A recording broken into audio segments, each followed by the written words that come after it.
On ne respecte pas quelqu'un parce qu'il a l'argent. On ne respecte pas quelqu'un parce qu'il a un bon poste. On respecte la personne parce que, en tant qu'intuito personae, elle mérite le respect. L'argent n'est pas le nerf de la guerre dans une maison. Le nerf de la guerre dans une maison, c'est d'abord l'irresponsabilité.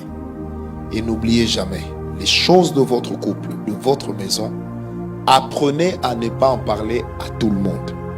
Mais apprenez aussi en public à ne pas avoir les attitudes qui indiquent aux gens qu'il y a un problème.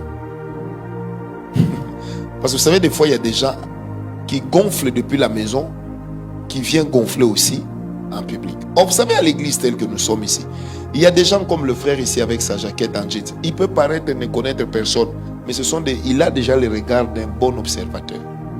C'est-à-dire, il y a des gens comme ça. Il vous regarde une fois, il a tout compris. Tel que j'ai vu Benjamin et sa femme, ils ne s'entendent pas. Maintenant, quand il dit ils ne s'entendent pas, il partage ça à Cody. Cody, à son tour, qu'est-ce qu'il fait?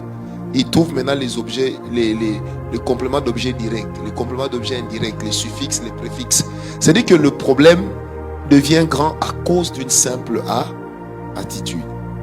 Et ça aussi, il faut faire très attention. Nous sommes responsables de notre capacité à protéger aussi l'autre.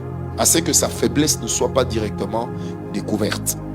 Assez que nous puissions la présenter toujours comme étant une personne parfaite. Quelqu'un me comprend?